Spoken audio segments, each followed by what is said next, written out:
Welcome to big TV. So రీసెంట్గా మనం incidents అన్నీ చూస్తూనే ఉన్నాం. కాంట్రవర్సీలు, హత్యలు, పొలిటికల్ ఇండస్ట్రీలో జరుగుతున్నటువంటి విభేదాలు, సినిమా ఇండస్ట్రీలో ఇలా రకరకాలుగా వార్తలు వస్తూనే ఉన్నాయి. మీతో పాటు నాకు కూడా కొన్ని సందేహాలు ఉన్నాయి. అవన్నీ డౌట్స్ క్లియర్ చేసుకోవడానికి మనతో పాటు ఉన్నారు doctor T Subhashini, high court advocate. So మేడంతో మాట్లాడి అసలు ఏం జరుగుతోంది, ఎలా ఉండబోతోంది, రీసెంట్ ఇన్సిడెంట్స్ అన్నీ, ట్రెండింగ్ టాపిక్స్ అన్నీ కూడా ఒకసారి క్లియర్ చేసుకుందాం. హాయ్ మేడం, నమస్తే. నమస్తే. మీకు తెలిసే ఉంటుంది, లావణ్య, రాజ్ తరుణ్. ఫస్ట్ మొదట రాజ్ తరుణ్ నుంచి స్టార్ట్ అయింది. అసలు రాజ్ తరుణ్ ఇప్పుడు లేరు, పక్కకి అయిపోయారు ఆయన. ఇక మిగతా సెలబ్రిటీస్ అందరూ లావణ్య, మస్తాన్ సాయి, రకరకాల మనుషులు ఇంకా పుట్టుకొస్తూనే ఉన్నారు. ఈవిడది ఇంకా సీరియల్ లాగా కొనసాగుతూనే ఉంది. ఒక డ్రగ్స్ అని, న్యూడ్ వీడియోస్ అని, రకరకాలుగా మీద ఎన్నో అలిగేషన్స్ వస్తూనే ఉన్నాయి. ఇలాంటి వాళ్లకు మస్తాన్ సాయి తీసుకుంటే కూడా ఆయన న్యూడ్ వీడియోస్ అని, రకరకాల వీడియోస్ అన్నీ ఇట్లా టెలికాస్ట్ అవుతున్నాయి. ఇలాంటి వాళ్ళకి నిజంగా తొందరగా చట్టం ఎందుకు యాక్షన్ తీసుకోలేకపోతుంది? ఇంత క్లియర్గా మనం అన్నీ చూపిస్తున్నప్పటికీ కూడా ఇప్పుడు వీళ్ళందరూ ఒరిజినల్ సెలబ్రిటీ వెళ్ళిపోయి క్రైమ్ సెలబ్రిటీస్ అయిపోయారు వీళ్ళందరూ. నిజం చెప్పాలంటే ఎందుకు వీళ్ళ మీద యాక్షన్ తీసుకోవట్లేదు? ఇలాంటి యాక్షన్స్ అంటే ఇక్కడ జరిగేది ఏంటంటే, ఒక ఇన్సిడెంట్ జరిగినప్పుడు ఎప్పుడైనా ఎవరైనా కానీ ఒక క్రైమ్ ఇన్సిడెంటా కాదా అన్నది ఐడెంటిఫికేషన్ ఫస్ట్ చెయ్యరు. ఇప్పుడు చాలామంది మేము చూస్తుంటాం కదా, అమ్మాయిలైనా ఎవరైనా కానీ మోసపోతున్నారు అని అంటే ఇంకా మోసపోతారు. ఒకే వ్యక్తితోని 10 సార్లు మోసపోతారు. అంటే ట్రస్ట్ అన్నట్టు అక్కడ చాలా మటుకు నమ్మకాన్ని అతను ఏర్పరచుకునే విధానాన్ని బట్టి ఉంటుంది. అంటే రైట్ టైంలో ఒక mind set, because she is in a unhealthy కండిషన్లో ఆమె ఆల్రెడీ ఉన్నది. ఒక అంటే మనం మెంటల్లీ ఆర్ ఫిజికల్లీ అన్హెల్తీ అంటే నేను మెంటల్లీ ఫిజికల్లీ ఏమీ లేదు. ఆమె శారీరకంగా కానీ మానసికంగా కానీ ఒక అన్హెల్తీ ఎన్విరాన్మెంట్లో ఎదుగుతుంది. అక్కడ ఆమెకి ఎలాంటి వాళ్ళు కావాలంటే ఒక సైకాలజిస్ట్ ఆమెని ఒక కౌన్సిలింగ్ వ్యవస్థతోని ఆమెని అక్కడి నుంచి బయటపడిపియాలి. ఒక డ్రగ్స్తోని కానివ్వండి, లేకుంటే ఒక సమాజంలో ఆమె మోసపోతుంది అన్న ట్రామాటిక్ కండిషన్స్ ఉన్నా అక్కడి నుంచి ఆమె బయటపడాలి. Either she should approach the government, she teams కానీ, ఎందుకంటే మనకు షీ టీమ్స్ కూడా ఉన్నది.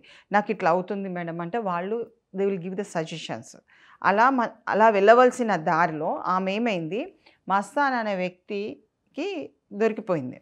అంటే అటాచ్మెంట్ అయిపోయింది. అటాచ్మెంట్ వలన ఆమె చూసి చూసి చూసి మరి ఈమెకి ఎవరైనా ఇచ్చిందో తెలియదు, ఈమెనే తీసుకున్నదో తెలియదు. ఆమె ఇప్పుడు ఒక వ్యక్తి అన్ని వీడియోస్ తీస్తున్నాడంటే ఈ మస్తాన్ ఒక్కడే కాదండి.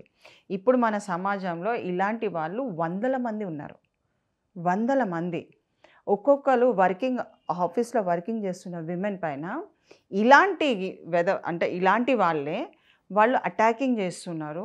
ఫస్ట్ ఇంప్రెషన్ చేస్తారు వాళ్ళని, వాళ్ళలో అంటే వాళ్ళ దిక్కు వచ్చే విధంగా యాక్షన్ చేసుకుంటారు. ఒక ఫిలిం లాగా వాళ్ళు కొంత వీడియో తీస్తారు, దీన్ని బట్టి బ్లాక్మెయిల్ చేస్తారు, మళ్ళీ వీడియో తీసుకుంటారు. ఇంకా ఆమె ఇంకా ఆ క్లచెస్ నుంచి బయటికి రాదు. ఎందుకు రాదు అని అంటే హస్బెండ్కి చెప్తా అంటారు.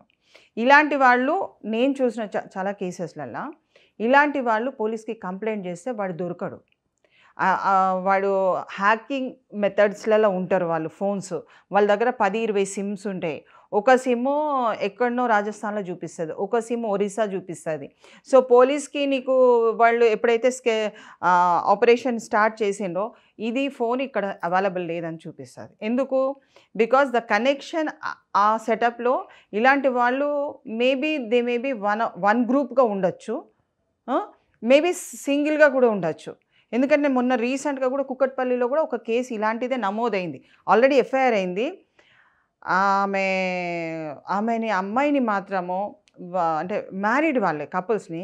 బట్ నాకు అదే అర్థం కాదు మేడం. ఇప్పుడు సౌర కుటుంబంలో సూర్యుడు లాగా ఒక లావణ్యని ఇప్పుడు అందరికీ ఒక పాయింట్ అంటే నార్మల్గా మీకు సజెషన్, నాకు ఎప్పుడు లావణ్య ఒక థాట్ ప్రాసెస్ అర్థం కాదు. ఎప్పుడు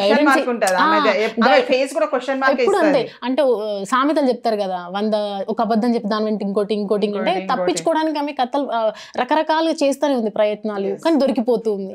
అంటే మీరు గైడెన్స్ ఇచ్చే వాళ్ళు ఎవరు లేరా? లేకపోతే గైడెన్స్ కాదు, ఈవేళ ఇది వేసేసే నీకు మంచి పేరు వస్తుందో లేకుంటే ఏదో చేయండి అని ఇప్పుడు ఈమెకి 100 వీడియోస్ ఇప్పుడు పోలీస్కి ఇచ్చారు. ఆ వీడియోస్లలో ఉన్న మహిళలు ఉన్నారు. ఎందుకంటే మనకు మహిళలకు కావాల్సింది ఏంటంటే ఆర్థిక స్వావలంబన, అంటే ఎంపవర్మెంట్ ఆఫ్ ద విమెన్ కింద, మహిళా స్వావలంబన కింద మనం ముందుకెళ్తున్నాము. అలాంటి తరుణంలో ఇలాంటి వాళ్ళు మహిళల్ని అడుగడుగున హింస పెట్టడానికి, హ్యూమిలేట్ చేయడానికి, పని చేయకుండా తయారు చేయడానికి, అందంగా ఉందా ఇది నాకే దక్కాలి, ఇంకో వాడికి పోవద్దు, దీన్ని ఎలా నేను ఆమెను దక్కించుకుంటానా అని ఆమె ఎందుకంటే బేకార్గా బేఫుర్సత్తుగా పని చేయకుండా తల్లిదండ్రులు ఎక్కడో పెడితే తినడానికి కూర్చున్న వాళ్ళకి ఏముంటుందండి, 24 గంటలు వీళ్ళని ఫాలో అవుతారు. వీళ్ళేమనుకుంటారు, అయ్యో 24 గంటలు అంటే నా కోసం ఇంత టైం ఇస్తున్నాడు, నన్ను మంచిగా చూసి నా గ్రేట్ అని ఫీల్ అయిపోతారు. సో ఆ కమిట్మెంట్స్ అనేది ఎక్కువ స్థాయిలలో వచ్చినాయి. ఇప్పుడు కూడా నేను ప్రతి మహిళకు, ఎవరైనా మహిళ ఇలాంటి వాళ్ళు ఉన్న చీడ పురుగులు ఉంటే మీకు రేపు వాళ్ళు సహాయం చెయ్యరు. వాళ్ళు డెఫినెట్గా నిన్ను మీ చుట్టాల దగ్గరికి వీడియోలు పంపిస్తున్నారండి, వీడియోలు పంపిస్తున్నారు, మెసేజ్లు పంపిస్తున్నారు, ఈమె ఈసొంటిది, ఆమె అసొంటిది, ఈమె ఈసొంటిది అని వాళ్ళని డిఫేమ్ చేయడానికి ఒకళ్ళు కాదు, హస్బెండ్కే డైరెక్ట్ పంపిస్తున్నారు, హస్బెండ్కే డైరెక్ట్, వాళ్ళ మదర్స్కి, పేరెంట్స్కి, చుట్టాలకి. అంటే ఆమె బతకద్దా, మరి నీది పంపించుకోవద్దుగా, ఆయనది కూడా పంపించవచ్చు కదా, ఆయనది పంపారు. సో ఇలాంటి వాళ్ళ మీద గవర్నమెంట్ అన్నది, పోలీస్ వ్యవస్థ అన్నది కఠినంగానే ఉంది. దొరకనంతసేపు దొంగ ఎప్పుడు దొరకడు. కానీ వ్యవస్థలో వేరే సమస్యలు ఎక్కువ ఉండడం వలన ఇవి అన్నీ కూడా కొంచెం పక్కదారి పడుతున్నాయి. బట్ ఈ సమస్యలతోని మహిళ బయటికి వెళ్ళడానికి కష్టపడుతున్నది అన్నది పోలీస్ వ్యవస్థ గమనించి వీటి మీద స్టింగ్ ఆపరేషన్ చేసి ఇట్లాంటి వాళ్ళని 10 మందిని లోపటేసి 10 మందికి కోర్టుని అప్పచెప్పి ఇలా చెయ్యకూడదు అన్నది ఒక సామెత ఇస్తే డెఫినెట్గా there will be some improvement. But ఈ లాస్ట్ ఇయర్ ఏంటంటే ఒక అంటే స్టాండర్డ్ ఆఫ్ లివింగ్ కండిషన్ అన్నది తీసుకోకుండా పోతుంది. ఆమె ఒక దాని మీద ఒకటి డైరెక్షన్స్ ఎవరైనా ఇస్తున్నారేమో పాపము, she also in a traumatic condition, అది మాత్రం మనం అర్థం చేసుకోవచ్చు. అక్కడి నుంచి ఆమె బయటపడడానికే ప్రయత్నం చేయాలి. ఆమె లైఫ్ని ఇంప్రూవ్మెంట్ చేసుకొని, ఇప్పుడు ఒక ప్రాస్టిట్యూట్స్ ఉన్నారండి, మనం ఏమంటున్నాం, రిహాబిలిటేషన్ టు ద ప్రాస్టిట్యూట్స్ అంటున్నాము, rehabilitation to some people who are grievance offence, అంటే చాలా బాధాకరమైన పొజిషన్లు ఉన్న మహిళల్ని మనం బయటికి తీయాలంటున్నాము. బాధితురాలు ఎప్పుడైనా బయటికి రావచ్చండి, బయటికి వచ్చి నేను ఈ విధంగా బ్రతుకుతున్నాను, నాకు ఆ లైఫ్ నాకు చాలా బాధాకరమైంది, ఈరోజు నేను ఈ లైఫ్ బతుకుతున్నాను ఈ సంస్థ వలన, ఒక ఎన్జిఓని కన్సల్ట్ చేసుకొని ఆ సంస్థ నుంచి ఇంప్రూవ్మెంట్ చేసుకున్నట్టయితే she will have a good life.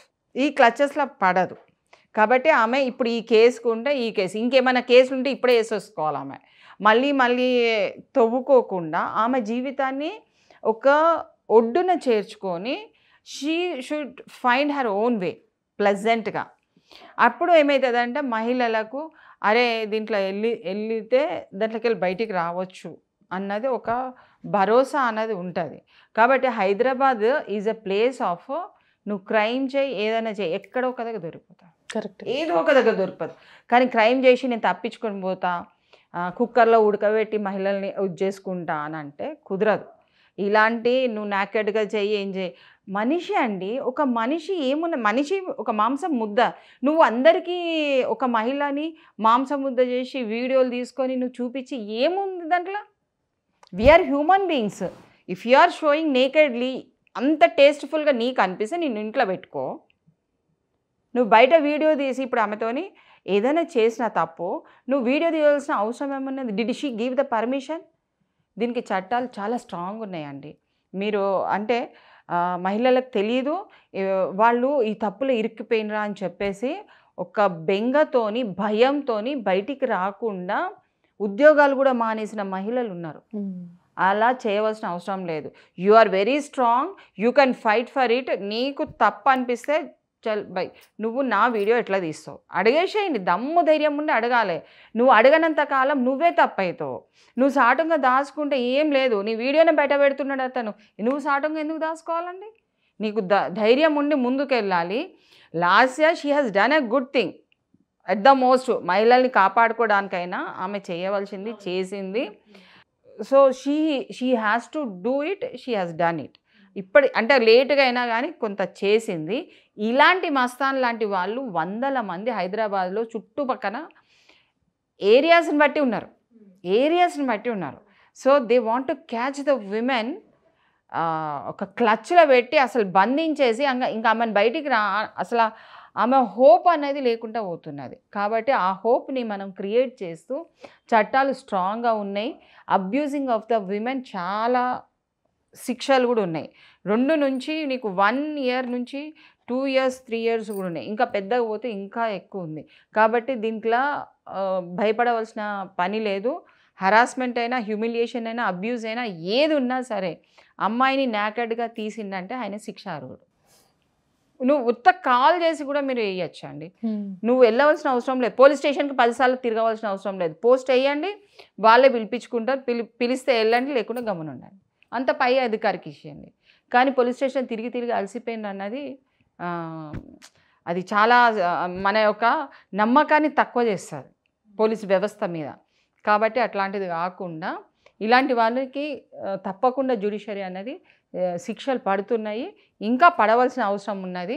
ఆ శిక్షలు పడ్డే కేసెస్ మీ దృష్టికి వచ్చేది ఉంటే పబ్లిక్ కూడా అర్థమవుతుంది ఇలాంటి వాళ్ళు ఈ సమాజంలో ఉండి మహిళల ఉనికిని దెబ్బతీస్తున్నట్టుగా తెలిసిపోతుంది. రైట్.